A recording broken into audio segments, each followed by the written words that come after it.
ಧರ್ಮಸ್ಥಳದಲ್ಲಿ ನೂರಾರು ಶವಗಳನ್ನ ಹೂತಿಟ್ಟ ಆರೋಪದ ವಿಚಾರಕ್ಕೆ ಸಂಬಂಧಪಟ್ಟಂತೆ ಈವರೆಗೂ 13 ಸ್ಪಾಟ್ಗಳನ್ನ ತೋರಿಸಿದ್ದಾನೆ ಅನಾಮಿಕ ವ್ಯಕ್ತಿ. ಅಂದ್ರೆ ನಿನ್ನೆ ಮಾಸ್ಕ್ ಹಾಕೊಂಬಂದಿದ್ದಲ್ಲ ಆ ವ್ಯಕ್ತಿ 13 ಸ್ಪಾಟ್ಗಳನ್ನ ತೋರಿಸಿರುವಂತದ್ದು.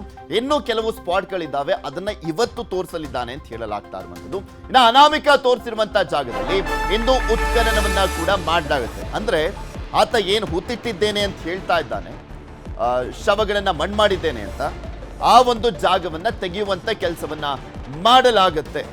3 ತಂಡದಿಂದ ಶವ ಹೂತಿಟ್ಟಂತ ಸ್ಥಳದಲ್ಲಿ ಉತ್ಖನನವನ್ನ ಮಾಡಲಾಗುತ್ತೆ. 3 ತಂಡವನ್ನ ರಚನೆ ಮಾಡಲಾಗಿದೆ. ಆ ಹೂತಿಟ್ಟ ಸ್ಥಳದಲ್ಲಿ ಉತ್ಖನನವನ್ನ ಮಾಡುವಂತ ನಿಟ್ಟಿನಲ್ಲಿ ಶವಗಳ ಉತ್ಖನಕ್ಕಾಗಿ SIT ಇಂದ ಸಂಪೂರ್ಣವಾಗಿ ಸಿದ್ಧತೆಯನ್ನ ಮಾಡಿಕೊಳ್ಳಲಾಗಿದೆ. ಪುತ್ತೂರು ಎಸಿ ಸ್ಟೆಲ್ಲಾ ವರ್ಗಿಸ್ ಸಮ್ಮುಖದಲ್ಲಿ ಈ ಒಂದು ಉತ್ಖನನ ನಡೆಯಲಿರುವಂಥದ್ದು. ಪ್ರತಿ ಸ್ಥಳದಲ್ಲಿ ಗುಂಡಿ ಅಗಿಲಿಕ್ಕೆ ಕನಿಷ್ಠ 4 ಗಂಟೆ ಬೇಕು. ಪ್ರತಿ ಸ್ಥಳದಲ್ಲೂ ಕೂಡ ಆ ಗುಂಡಿಯನ್ನ ಅಗಿಲಿಕ್ಕೆ ಕನಿಷ್ಠ 4 ಗಂಟೆ ಬೇಕಂತೆ. ಕನಿಷ್ಠ 6 ಅಡಿಯಷ್ಟು ಭೂಮಿಯನ್ನ ಅಗೆಯಲಿದ್ದಾರೆ ಸಿಬ್ಬಂದಿ. ಸಾಕ್ಷಿದಾರ ಮತ್ತಷ್ಟು ಅಗಿಯೋಕೆ ಹೇಳಿದ್ರೆ ಮತ್ತೆ ಉತ್ಖನನವನ್ನ ಮಾಡುವಂತ ಸಾಧ್ಯತೆ ಇದೆ. ಅಂದ್ರೆ ಒಂದು ಕನಿಷ್ಠ ಅಂದ್ರೆ ಒಂದು 6 ಅಡಿಯಷ್ಟು ತೆಗೆಯಲಿದ್ದಾರೆ. ಆದ್ರೆ ಇನ್ನೂ ಜಾಸ್ತಿ ತೆಗಿಬೇಕು, ಇನ್ನೂ ಕೆಳಗಡೆ ಉಳಿದ್ದೆ ಅಂತ ಏನಾದರೂ ಆತ ಹೇಳಿದ್ದೆ ಆದ್ರೆ ಇನ್ನೊಂದು ಸ್ವಲ್ಪ ಅಗಿಯುವಂತ ಸಾಧ್ಯತೆ ಇರುವಂಥದ್ದು. ಒಂದ್ ವೇಳೆ ಯಾವುದಾದ್ರೂ ಶವ ಅಸ್ಥಿ ಪಂಜರ ಸಿಕ್ಕಿದೆ ಆದ್ರೆ FSLಗೆ ಕಳಿಸಲಾಗುತ್ತೆ. ಪ್ರತಿ ಸ್ಥಳದಲ್ಲೂ ಕೂಡ ಪಂಚರ ಸಮ್ಮುಖದಲ್ಲಿ ವಿಡಿಯೋ ರೆಕಾರ್ಡ್ ಅನ್ನ ಮಾಡಲಾಗುತ್ತೆ. ನಿನ್ನೆನೂ ಕೂಡ ಅಷ್ಟೇ ಆತ ಸ್ಪಾಟ್ ಅನ್ನ ತೋರಿಸುವಂತ ಸಂದರ್ಭದಲ್ಲೂ ಕೂಡ ವಿಡಿಯೋ ರೆಕಾರ್ಡ್ ಮಾಡಲಾಗ್ತಾ ಇತ್ತು. ಇಂದು ಮತ್ತಷ್ಟು ಜಾಗವನ್ನ ತೋರಿಸಲಿದ್ದಾನೆ ಅನಾಮಿಕ ವ್ಯಕ್ತಿ. ಸದ್ಯ ಧರ್ಮಸ್ಥಳದಲ್ಲಿ ಭಾರಿ ಮಳೆ ಆಗ್ತಾ ಇದ್ದು ಮಹಜರು ಪ್ರಕ್ರಿಯೆ ತಡವಾಗುವಂತ ಸಾಧ್ಯತೆ ಕೂಡ ಇದೆ ಅಂತ ಹೇಳಲಾಗ್ತದೆ. ಅಕಸ್ಮಾತ್ ಅಲ್ಲಿ ಏನಾದ್ರೂ ಮಳೆ ಸ್ವಲ್ಪ ಬಿಡುವನ್ನ ಕೊಟ್ಟರು ಕೂಡ ಉತ್ಖನನ ಕೆಲಸ ಮತ್ತು ಒಂದ್ ಕಡೆ ಆತ ಇನ್ನಷ್ಟು ಸ್ಪಾಟ್ಗಳನ್ನ ತೋರಿಸುವಂತ ನಿಟ್ಟಿನಲ್ಲಿ ಆತನನ್ನ ಕೂಡ ಕರ್ಕೊಂಡು ಹೋಗಿ ಆ ಸ್ಪಾಟ್ಗಳನ್ನ ಫೈಂಡ್ ಔಟ್ ಮಾಡುವಂತ ಕೆಲಸವನ್ನ ಮಾಡಲಿದ್ದಾರೆ SIT ಟೀಮ್ನವರು.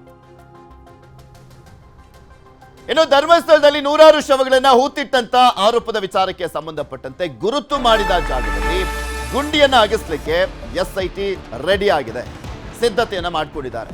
ಶವ ಉತ್ಖನನ ಮಾಡೋಕೆ 12 ಜನರ ನಿಯೋಜನೆಗೆ ಸೂಚನೆಯನ್ನ ಕೊಡಲಾಗಿತ್ತು. 12 ಜನರನ್ನ ಕೊಡಿ ಆ ಒಂದು ಶವಗಳನ್ನ ಉತ್ಖನನ ಮಾಡಲಿಕ್ಕೆ ತೆಗೆಯುವಂತ ನಿಟ್ಟಿನಲ್ಲಿ ಆತ ಏನು ಹೇಳ್ತಾ ಇದ್ದಾನೆ, ನೂರಾರು ಶವಗಳು ಅಂತ ಹೇಳ್ತಾ ಇದ್ದಾನಲ್ಲ, ಅದನ್ನ ತೆಗಿಬೇಕು ಅಂದ್ರೆ ಟೀಮ್ ಕೊಡಿ ಅಂತ 12 ಜನರನ್ನ ನಿಯೋಜಿಸುವಂತೆ ಗ್ರಾಮ ಪಂಚಾಯತಿಗೆ SIT ಸೂಚನೆಯನ್ನ ಕೊಟ್ಟಿತ್ತು. SIT ಸೂಚನೆಯಂತೆ 12 ಜನರನ್ನ ನಿಯೋಜನೆ ಮಾಡಿರುವಂಥದ್ದು ಗ್ರಾಮ ಪಂಚಾಯಿತಿಯಲ್ಲಿ. ಕೆಲ ಹೊತ್ತಲ್ಲೇ ಅನಾಮಿಕ ತೋರಿಸಿದ ಸ್ಥಳದಲ್ಲಿ ಉತ್ಖನನವನ್ನ ಮಾಡಲಾಗುತ್ತೆ. SIT ಕಚೇರಿಯತ್ತ ವಿವಿಧ ಇಲಾಖೆಗಳ ಸರ್ಕಾರಿ ಅಧಿಕಾರಿಗಳು ಹೋಗ್ತಾ ಇದ್ದಾರೆ. ನಿನ್ನೆ ಸಾಕಷ್ಟು ಅಧಿಕಾರಿಗಳಿದ್ರು ಅಲ್ಲಿ, ಅಂದ್ರೆ SIT ಟೀಮ್ನವರಿದ್ರು, ಅದರ ಜೊತೆಗೆ ಸೀನ್ ಆಫ್ ಕ್ರೈಮ್ ಆಫೀಸರ್ಸ್ ಅಂದ್ರೆ ಸುಕೋ ಟೀಮ್ನವರಿದ್ರು, FSL ಟೀಮ್ನವರಿದ್ರು, ಈ ರೀತಿಯಾಗಿ ಸಾಕಷ್ಟು ಅಧಿಕಾರಿಗಳೆಲ್ಲ ಇದ್ರು. ಅವರ ಸಮ್ಮುಖದಲ್ಲೇ ಆ ಸ್ಪಾಟ್ ಅನ್ನ ಗುರ್ತಿಸುವಂತ ಕೆಲಸವನ್ನ ಮಾಡ್ಲಾಗ್ತಾ ಇತ್ತು. ಇವತ್ತು ಯಾವ ರೀತಿಯಾಗಿ ನಡೆಯುತ್ತೆ ಆ ಕಾರ್ಯ ಅನ್ನುವಂಥದ್ರ ಬಗ್ಗೆ ಇನ್ನಷ್ಟು ಡೀಟೇಲ್ ಆಗಿ ಮಾಹಿತಿಯನ್ನ ಕೊಡ್ತಾ ಹೋಗ್ತಾರೆ ನಮ್ಮ ದಕ್ಷಿಣ ಕನ್ನಡದ ಪ್ರತಿನಿಧಿ ಕಿಶನ್ ಶೆಟ್ಟಿ. ನಮ್ಮ ಜೊತೆ ನೇರ ಸಂಪರ್ಕದಲ್ಲಿ ಜಾಯ್ನ್ ಆಗಿದ್ದಾರೆ. ಕಿಶನ್, ಇವತ್ತು ಏನೇನೆಲ್ಲ ಆಗ್ಬೋದು, ಏನೆಲ್ಲ ಪ್ರೋಸೆಸ್ ಆಗುತ್ತೆ, ಇವತ್ತೇ ಉತ್ಖನನ ಮಾಡ್ಲಾಗುತ್ತೆ ಅನ್ನುವಂಥದ್ರ ಬಗ್ಗೆ ಮಾಹಿತಿ ಬರ್ತಾ ಇದ್ದಂತ ಹಿನ್ನೆಲೆಯಲ್ಲಿ ಎಷ್ಟೊತ್ತಿಗೆ ಶುರು ಮಾಡುವಂತ ಸಾಧ್ಯತೆ ಇದೆ? ಮಳೆ ಕೂಡ ಅಡ್ಡಿಪಡಿಸುವಂತ ಸಾಧ್ಯತೆ ಅಂತ ಹೇಳಲಾಗ್ತಾ ಇತ್ತು. ಸದ್ಯಕ್ಕೆ ನೋಡಿದ್ರೆ ಮಳೆ ಬರ್ತಾ ಇರುವಂತ ರೀತಿಯಲ್ಲಿ ಕಾಣಿಸ್ತಾ ಇಲ್ಲ. ಆ ಪೃಥ್ವಿ, SIT 2 ತಂಡಗಳನ್ನು ಈಗ ರಚನೆ ಮಾಡಿರುವಂಥದ್ದು. ಒಂದು ಆತನ ಮಹಜರು ಪ್ರಕ್ರಿಯೆ ಮುಂದುವರಿಯುತ್ತೆ, ಮತ್ತೊಂದು ಕಡೆ ಉತ್ಖನನ ಪ್ರಕ್ರಿಯೆ ಕೂಡ ಮುಂದುವರಿಯುತ್ತೆ. ಹಾಗಾಗಿ 2 ತಂಡಗಳಾಗಿ ಈಗ SIT ವಿಭಾಗ ಮಾಡಲಾಗಿದೆ. ನಿನ್ನೆ 13 ಸ್ಥಳಗಳನ್ನು ಆತ ಗುರುತು ಮಾಡಿದ್ದ. ಆತ ತನ್ನ ಹೇಳಿಕೆಯಲ್ಲಿ ಕೊಟ್ಟಂಥ ಪ್ರಕಾರವಾಗಿ ಸುಮಾರು 30ಕ್ಕೂ ಹೆಚ್ಚು ಪ್ರದೇಶಗಳನ್ನು ತಾನು ಗುರುತಿಸಬಲ್ಲೆ ಎಂಬುದಾಗಿ ಹೇಳಿಕೆ ಕೊಟ್ಟಿರುವಂಥದ್ದು. ಹಾಗಾಗಿ 13 ನಿನ್ನೆ ಆಗಿದೆ. 13 ನಂತರವಾಗಿ ಇವತ್ತು ಆ ಪ್ರಕ್ರಿಯೆಯನ್ನು ಕೂಡ ಮುಂದುವರಿಯುವಂಥ ಸಾಧ್ಯತೆಗಳು ಕೂಡ. ಇದರ ಜೊತೆಗೆ ಬಹಳ ಮುಖ್ಯವಾಗಿ ಆತ ತೋರಿಸಿದಂಥ ಪ್ರದೇಶದಲ್ಲಿ ಉತ್ಖನನ ಕ್ರಿಯೆ ಕೂಡ ಮಾಡೋಕ್ಕೆ SIT ತೀರ್ಮಾನ ಮಾಡಿರುವಂಥದ್ದು. ಅದಕ್ಕೆ ಬೇಕಾದಂಥ ಎಲ್ಲ ವ್ಯವಸ್ಥೆಗಳನ್ನು ಮಾಡಿದೆ. ಸ್ಥಳೀಯ ಗ್ರಾಮ ಪಂಚಾಯತಿಯಿಂದ 12 ಜನರನ್ನು ಕೊಡುವಂತೆ ಸೂಚನೆಯನ್ನು SIT ಕೊಟ್ಟಿತ್ತು. ಹಾಗಾಗಿ ಆ 12 ಜನ ಕೂಡ ಈಗ ಸಿದ್ಧರಾಗಿ ನಿಂತಿರುವಂಥದ್ದು. ನಾವೀಗ ಧರ್ಮಸ್ಥಳದ ಸ್ಥಾನಘಟ್ಟದಿಂದ ಅಜಿಕ್ಕೂರಿಗೆ ಎಂಬಲ್ಲಿ ಸಂಪರ್ಕ ಮಾಡುವಂಥ ರಸ್ತೆಯಲ್ಲಿದ್ದೇವೆ. ಇದು ನಂಬರ್ 13 ಅಂದರೆ ಅನಾಮಿಕ ವ್ಯಕ್ತಿ ನಿನ್ನೆ ಸಂಜೆ ಕೊನೆಯದಾಗಿ ಗುರುತು ಮಾಡಿದಂಥ ಸ್ಥಳ ಇದು. ಆನಂತರವಾಗಿ ಇಲ್ಲಿಂದ ನೇರವಾಗಿ ಕನ್ಯಾಡಿ ಎಂಬ ಭಾಗಕ್ಕೆ ಹೋಗ್ತಾರೆ. ಅಲ್ಲಿ ಅರಣ್ಯ ಭಾಗ ಆಗಿರೋ ಕಾರಣಕ್ಕಾಗಿ ಜೋರಾಗಿ ಮಳೆ ಕೂಡ ಸುರಿತಾ ಇತ್ತು. ಈ ಹಿನ್ನೆಲೆಯಲ್ಲಿ ಅಲ್ಲಿ ಸ್ಥಗಿತಗೊಳಿಸಿ ಇವತ್ತು ಬೆಳಗಿನಿಂದಲೇ ಮತ್ತೆ ಸ್ಥಳ ಮಹಜರು ಪ್ರಕ್ರಿಯೆ ಮಾಡುವ ಬಗ್ಗೆ ತೀರ್ಮಾನವನ್ನು ಮಾಡಿತ್ತು. ನೀವು ದೃಶ್ಯಗಳಲ್ಲಿ ಗಮನಿಸ್ತಾ ಹೋದರೆ ANF ಸಿಬ್ಬಂದಿ ಕೂಡ ಇದ್ದಾರೆ. ನಿನ್ನೆ ರಾತ್ರಿ ಇಡೀ ಪಹರೆಯನ್ನು ಕಾಯ್ದಿದ್ದಾರೆ. ನೇತ್ರಾವತಿ ದಡದ ದಡದಲ್ಲಿರುವಂತಹ ದಟ್ಟ ಕಾಡಿನಲ್ಲಿ ಕೂಡ ANF ಸಿಬ್ಬಂದಿ ಪಹರೆಯನ್ನು ಕಾಯ್ದರು. ಒಂದೊಂದು ಗುರುತಿನ ಸ್ಥಳಕ್ಕೆ ಇಬ್ಬರಿಬ್ಬರು ಸಿಬ್ಬಂದಿ ಥರ ಅವರು ಪಹರೆಯನ್ನು ಕಾಯ್ದರು. ಹಾಗಾಗಿ ಇವತ್ತಿನ ಬೆಳವಣಿಗೆ ಬಹಳಷ್ಟು ಪ್ರಾಮುಖ್ಯತೆಯನ್ನು ಹೊಂದಿರುವಂಥದ್ದು. ಯಾವುದೇ ವ್ಯಕ್ತಿಗೆ ಅಂದರೆ ಸುಮಾರು 100 ಮೀಟರ್ ಆಸುಪಾಸು ಯಾರಿಗೂ ಕೂಡ ಪ್ರವೇಶವನ್ನು ಕೊಡೋಲ್ಲ. ಸಮಾಧಿ ಅಗೆಯೋಕ್ಕೆ ಆರಂಭ ಮಾಡುವಂಥ ಸಂದರ್ಭದಲ್ಲಿ ಕೂಡ 4 ಕಡೆಗಳಲ್ಲಿ ಡೇರೆಯನ್ನು ಹಾಕಲಾಗುತ್ತೆ. ಪುತ್ತೂರು AC ಸ್ಟೆಲ್ಲಾ ವರ್ಗೀಸ್ ಅವರ ನೇತೃತ್ವದಲ್ಲಿ ಅಂದರೆ ಅವರ ಸಮ್ಮುಖದಲ್ಲಿ ಈ ಸಮಾಧಿಯನ್ನು ಅಗೆಯುವಂಥ ಕೆಲಸಗಳು ಕೂಡ ಆಗುವಂಥದ್ದು. ಅದರ ಜೊತೆಗೆ ಫಾರೆನ್ಸಿಕ್ ಆಗಿರ್ಬೋದು, ಸೂಕೋ ಆಗಿರ್ಬೋದು, ಅದಕ್ಕೆ ವೈದ್ಯರು ಆಗಿರ್ಬೋದು, ಸಂಬಂಧಪಟ್ಟಂಥ ಇಲಾಖೆಯ ಅಧಿಕಾರಿಗಳ ಸಮ್ಮುಖದಲ್ಲಿ ಅದನ್ನು ತೆಗೆಯುವಂಥ ಕೆಲಸಗಳು ಕೂಡ ಆಗುತ್ತೆ. ಕನಿಷ್ಠ ಪಕ್ಷ 4 ಗಂಟೆ ಆದರೂ ಕೂಡ ಒಂದು ಸಮಾಧಿಯನ್ನು ಅಗೆಯೋಕ್ಕೆ ಟೈಮ್ ಬೇಕಾಗುವಂಥದ್ದು. ಯಾಕೆಂದರೆ ಸುಮಾರು 6 ಫೀಟ್ನಷ್ಟು ಕನಿಷ್ಠವಾಗಿ ಆ ಭೂಮಿಯನ್ನು ಅಗೀತಾರೆ. ಅದ ನಂತರವೂ ಕೂಡ ಏನಾದರೂ ಸಿಗದೇ ಇದ್ದ ಸಂದರ್ಭದಲ್ಲಿ ಆ ಅನಾಮಿಕ ವ್ಯಕ್ತಿಯನ್ನು ಮತ್ತೆ ಸ್ಥಳಕ್ಕೆ ಕರೆದು ಇಷ್ಟೇನಾ ಅಥವಾ ಇನ್ನೂ ಅಗಿಬೇಕೆಂಬ ಪ್ರಶ್ನೆಯನ್ನು ಕೇಳ್ತಾರೆ. ಇನ್ ಕೇಸ್ ಆಯ್ತಾ ಇನ್ನೂ ಅಗಿಬೇಕಂತ ಹೇಳಿದರೆ ಮತ್ತೆ ಅಲ್ಲಿ ಭೂಮಿಯನ್ನು ಅಗೆಯೋಕ್ಕೆ ಆರಂಭ ಮಾಡ್ತಾರೆ. ಹಾಗಾಗಿ ಕನಿಷ್ಠ ಪಕ್ಷ ಒಂದು ಸಮಾಧಿಯನ್ನು ಅಗೆಯೋಕ್ಕೆ 4 ಗಂಟೆಗಳ ಅವಧಿ ಬೇಕಾಗತ್ತೆ. ಸುಮಾರು 13 ಸ್ಥಳಗಳನ್ನು ಈಗಾಗಲೇ ಗುರುತು ಮಾಡಿರುವಂಥದ್ದು, ಮತ್ತಷ್ಟು ಸ್ಥಳಗಳನ್ನು ತಾನು ಹೇಳಬಲ್ಲೆ ಅನ್ನೋದನ್ನು ಹೇಳಿರುವಂಥದ್ದು. ಹಾಗಾಗಿ ಬೇರೆ ಬೇರೆ ತಂಡಗಳು ಈಗ ನಿಯೋಜನೆ ಆಗುವಂಥ ಸಾಧ್ಯತೆಗಳು ಕೂಡ ಇದೆ. ಏಕಕಾಲದಲ್ಲಿ 3 ತಂಡಗಳು ಇದನ್ನು ಅಗಿಯುವ ಅಂದರೆ ಉತ್ಖನನ ಪ್ರಕ್ರಿಯೆ ಮಾಡುವಂತಹ ಸಾಧ್ಯತೆಗಳು ಕೂಡ ಇದೆ. ಯಾಕೆಂದರೆ ಮತ್ತಷ್ಟು ಡಿಲೇ ಆದರೆ ಸಾಕ್ಷ್ಯನಾಶ ಮತ್ತು ಭದ್ರತೆ ಕೊಡಬೇಕಾಗತ್ತೆ. ಬೇರೆ ಬೇರೆ ಕಾರಣಕ್ಕಾಗಿ ಬೇಗ ಕ್ಷಿಪ್ರಗತಿಯಲ್ಲಿ ಆ ಉತ್ಖನನ ಕಾರ್ಯವನ್ನು ಮಾಡಬೇಕಾಗತ್ತೆ. ಈಗಾಗಲೇ ಪುತ್ತೂರು AC ಅವರಿಗೆ ಮಾತ್ರ ಸೂಚನೆ ಕೊಟ್ಟಿರುವಂಥದ್ದು. ಅಗತ್ಯ ಬಿದ್ದರೆ ಸ್ಥಳೀಯ ಜಿಲ್ಲೆಗಳ AC ಅವರನ್ನು ಕೂಡ ಧರ್ಮಸ್ಥಳಕ್ಕೆ ಕರೆಯುವಂಥ ಸಾಧ್ಯತೆಗಳು ಕೂಡ ಇರುವಂಥದ್ದು. ಇನ್ನೂ ಹೆಚ್ಚಿನ ಸ್ಥಳಗಳನ್ನು ಆತ ಗುರುತು ಮಾಡಿದಂಥ ಸಂದರ್ಭದಲ್ಲಿ ಅಕ್ಕಪಕ್ಕದ ಜಿಲ್ಲೆಯ AC ಕೂಡ ಕರೆದು ಅವರ ಸಮ್ಮುಖದಲ್ಲಿ ಉತ್ಖನನ ಕ್ರಿಯೆ ಆಗುವಂಥ ಸಾಧ್ಯತೆಗಳು ಕೂಡ ಇದೆ. ಹಾಗಾಗಿ ಇಡೀ ಧರ್ಮಸ್ಥಳದ ನೇತ್ರಾವತಿಯ ಸ್ಥಾನಘಟ್ಟ ಈಗ ಕೌತುಕದ ಗೂಡಾಗಿರುವಂಥದ್ದು. SITಯ ಅಧಿಕಾರಿಗಳು ಬೆಳ್ತಂಗಡಿಯ ಕಚೇರಿಗೆ ಆಗಮಿಸ್ತಾ ಇದ್ದಾರೆ. ಇನ್ನೇನು ಕೆಲವೇ ಕ್ಷಣಗಳಲ್ಲಿ ವಕೀಲರ ಜೊತೆ ಆ ಅನಾಮಿಕ ವ್ಯಕ್ತಿ ಕೂಡ SIT ಕಚೇರಿಗೆ ಬರ್ತಾನೆ. ಅಲ್ಲಿಂದ ಸುಮಾರು 15ಕ್ಕೂ ಹೆಚ್ಚು ಬೆಂಗಾವಲು ವಾಹನದೊಂದಿಗೆ ನೇರವಾಗಿ ಧರ್ಮಸ್ಥಳದ ಈ ಸ್ಥಾನಘಟ್ಟಕ್ಕೆ ಬಂದು ಇಲ್ಲಿಂದ ಪ್ರಕ್ರಿಯೆ ಆರಂಭಗೊಳ್ಳುವಂಥದ್ದು. ಈಗ 13 ಸ್ಪಾಟ್ಗಳನ್ನ ತೋರಿಸಿದ್ದಾನಲ್ಲ, ಅಂದ್ರೆ ಆತ ಹೇಳ್ತಾ ಇದ್ದಿದ್ದು 100 ಶವಗಳು ಅಂದ್ರೆ 300ಕ್ಕೂ ಹೆಚ್ಚಿನ ಶವಗಳನ್ನು ನಾನು ಊತಿಟ್ಟಿದ್ದೇನೆ ಅಂತ ಹೇಳಿದ್ದಾನಲ್ಲ. ಸೊ ಈ 13 ಸ್ಪಾಟ್ಗಳಲ್ಲಿ ಅಂದ್ರೆ ಒಂದೊಂದು ಸ್ಪಾಟಲ್ಲೂ ಒಂದು 10 ಹೆಣಗಳನ್ನ ಊತಿಡಲಾಗಿದೆ ಅಂತ ಅನ್ಕೊಳ್ಬೇಕಾ, ಯಾವ ರೀತಿಯಾಗಿ ಅಂತ 13 ಸ್ಪಾಟ್ಗಳನ್ನ ಮಾತ್ರ ಕಾನ್ಸಂಟ್ರೇಟ್ ಮಾಡಿ ನೋಡೋದಾದ್ರೆ?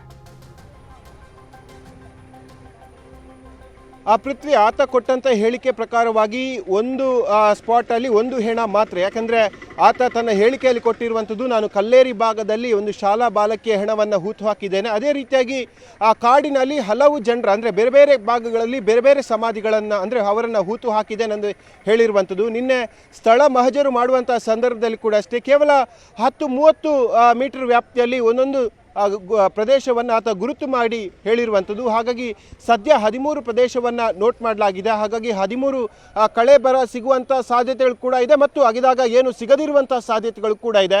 ಆತ ನಿರ್ದಿಷ್ಟವಾಗಿ ಯಾವ ಸ್ಥಳ ಅಂತ ಗುರುತಿಸ್ತಾನೆ ಆ ಸ್ಥಳದಲ್ಲಿ ಮಾತ್ರ ಉತ್ಖನನ ಮಾಡುವಂಥ ಪ್ರಕ್ರಿಯೆ ಆಗುತ್ತೆ ಹೊರತಾಗಿ ಬೇರೆ ಸ್ಥಳಗಳನ್ನು ಮತ್ತೆ ಐಡೆಂಟಿಫೈ ಮಾಡೋಕ್ಕಾಗಲ್ಲ. ಆತ ನಿರ್ದಿಷ್ಟವಾಗಿ ನಾನು ಇದೇ ಸ್ಥಳದಲ್ಲಿ ಹೂತು ಹಾಕಿದ್ದೇನೆಂಬ ಹೇಳಿಕೆಯನ್ನು ಕೊಟ್ಟ ನಂತರವಾಗಿ ಅದರ ಮೇಲೆ ಆ ಸಂಖ್ಯೆಯನ್ನು ನಮೂದಿಸಿದೆ SIT.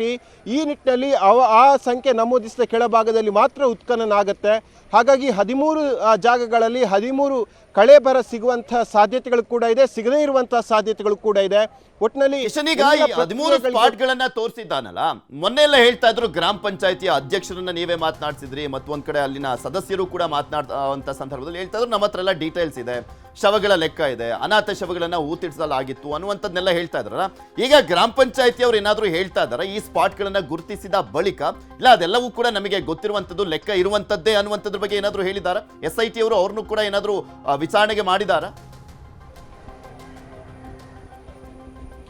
ಪೃಥ್ವಿ, ಗ್ರಾಮ ಪಂಚಾಯತ್ ಅವರು ಹೇಳಿರುವಂಥದ್ದು ಕಂದಾಯ ಭೂಮಿಯಲ್ಲಿ ಯಾವೆಲ್ಲ ಹೆಣಗಳನ್ನು ಹೂಳಲಾಗಿದೆಯಾ ಅದರ ಬಗ್ಗೆ ನಮ್ಮಲ್ಲಿ ದಾಖಲೆ ಇದೆ. 1980ರಿಂದ ಅದಕ್ಕೆ ಬೇಕಾದಂಥ ಎಲ್ಲ ಪೂರಕವಾದ ದಾಖಲೆಗಳು ನಮ್ಮಲ್ಲಿದೆ ಅಂತ ಹೇಳಿ. ಆದರೆ ನಿನ್ನೆ ಆತ ತೋರಿಸಿದಂಥ ಸ್ಥಳ ಅದು ಅರಣ್ಯಕ್ಕೆ ಸಂಬಂಧಪಟ್ಟಂತೆ ಜಾಗ. ಹಾಗಾಗಿ ಗ್ರಾಮ ಪಂಚಾಯತ್ ಮತ್ತು ಆತ ತೋರಿಸಿದಂಥ ಸ್ಥಳದ ವ್ಯತ್ಯಾಸವನ್ನು ನೋಡೋದಾದರೆ ಬಹಳಷ್ಟು ವ್ಯತ್ಯಾಸ ಕಾಣ್ತಾ ಇದೆ. ಯಾವುದೇ ರೀತಿಯಾಗಿ ತಾಳೆಗೆ ಸಿಗ್ತಾ ಇಲ್ಲ. ಆ ಅರಣ್ಯ ಭೂಮಿಯಲ್ಲಿ ಶವ ಹೂತಾಗೋಕ್ಕೆ ಯಾವುದೇ ರೀತಿಯಾಗಿ ಪರ್ಮಿಷನ್ ಇಲ್ಲ. ಆದರೆ ಪಂಚಾಯತ್ ಹೇಳ್ತಾ ಇರುವಂಥದ್ದು ನಮ್ಮ ವ್ಯಾಪ್ತಿ ಕೇವಲ ಕಂದಾಯ ಭೂಮಿಯಲ್ಲಿ ಯಾವೆಲ್ಲ ಹೆಣಗಳನ್ನು ಹೂಳಲಾಗಿದೆಯೋ ಅದರ ಬಗ್ಗೆ ಮಾತ್ರ ನಮ್ಮಲ್ಲಿ ಮಾಹಿತಿ ಇದೆ ಅಂತೇಳಿ. ಆದರೆ ಈತ ತೋರಿಸೋದಂತೂ ಎಲ್ಲ ಪ್ರದೇಶಗಳು ಅದು ಅರಣ್ಯಕ್ಕೆ ಸಂಬಂಧಪಟ್ಟಂತು ಮತ್ತು ಕನ್ಯಾಡಿಯ ಭಾಗದಲ್ಲಿ ಒಬ್ಬ ಖಾಸಗಿ ವ್ಯಕ್ತಿಯ ಸೇರಿದಂತಹ ಜಾಗದಲ್ಲಿ ಆತ ನಿನ್ನೆ ಕರ್ಕೊಂಡು ಹೋಗಿದ್ದ. ಆದರೆ ಮಳೆಯ ಕಾರಣಕ್ಕಾಗಿ ಅಲ್ಲಿ ಸ್ಥಳ ಮಹಜರು ಪ್ರಕ್ರಿಯೆ ಆಗಿಲ್ಲ. ಹಾಗಾಗಿ ಪಂಚಾಯತ್ ಬಳಿ ಇರುವಂಥ ಎಲ್ಲ ದಾಖಲೆಗಳು ಈಗ SITಗೆ ಕೊಡಬೇಕಾಗತ್ತೆ. ಯಾಕೆಂದರೆ ಮುಂದಿನ ತನಿಖೆಗೆ ಪೂರಕವಾಗಿ SITಗೆ ಪಂಚಾಯತ್ ಕೊಡುವಂಥ ದಾಖಲೆಗಳು ಕೂಡ ಬಹಳಷ್ಟು ಮುಖ್ಯವಾಗುತ್ತೆ.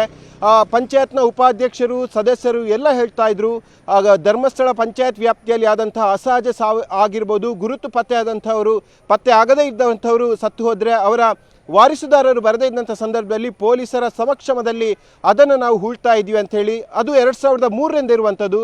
ಆದರೆ ರುದ್ರಭೂಮಿ ಧರ್ಮಸ್ಥಳ ಗ್ರಾಮ ಪಂಚಾಯತಿಗೆ ಸಂಬಂಧಪಟ್ಟಂತೆ ಹಿಂದೂ ರುದ್ರಭೂಮಿ ಆಗಿರುವಂಥದ್ದು 2003ರಲ್ಲಿ. ಅದಕ್ಕಿಂತ ಮುಂಚೆ ಅಂದರೆ 1980ರಿಂದ ಕಂದಾಯ ಭೂಮಿಯಲ್ಲಿ ಆ ಎಲ್ಲ ಹೆಣಗಳನ್ನು ಹೂಳಲಾಗ್ತಾ ಇತ್ತು. ಹಾಗಾಗಿ ಪಂಚಾಯತ್ ಹೇಳ್ತಾ ಇರುವಂಥ ದಾಖಲೆಗಳು ಮತ್ತು ಈತ ಕೊಡ್ತಾ ಇರುವಂಥ ಸ್ಟೇಟ್ಮೆಂಟ್ ಬಹಳಷ್ಟು ವೈರುಧ್ಯವನ್ನು ತೋರಿಸ್ತಾ ಇದೆ. ಈತ ಕೇವಲ ಅರಣ್ಯ ಭೂಮಿಯನ್ನು ನೋಟ್ ಮಾಡಿ ಸುಮಾರು 13 ಭಾಗದಲ್ಲಿ, ಅಂದರೆ 12 ಭಾಗ ಕೇವಲ ನೇತ್ರಾವತಿ ದಡದ ಒಂದು ಕಾಡಿನಲ್ಲಿರುವಂಥದ್ದು, ಇನ್ನೊಂದು ಇದು ಅಜಿಕುರಿ ಎಂಬಲ್ಲಿ ಸಂಪರ್ಕ ಮಾಡುವಂಥ ರಸ್ತೆಯ ಪಕ್ಕದಲ್ಲಿ ಇದೊಂದು ಸ್ಪಾಟ್ ಇರುವಂಥದ್ದು. ಹಾಗಾಗಿ 12 ಸ್ಥಳಗಳು ಕೂಡ ಅರಣ್ಯಕ್ಕೆ ಸಂಬಂಧಪಟ್ಟಂಥದ್ದು.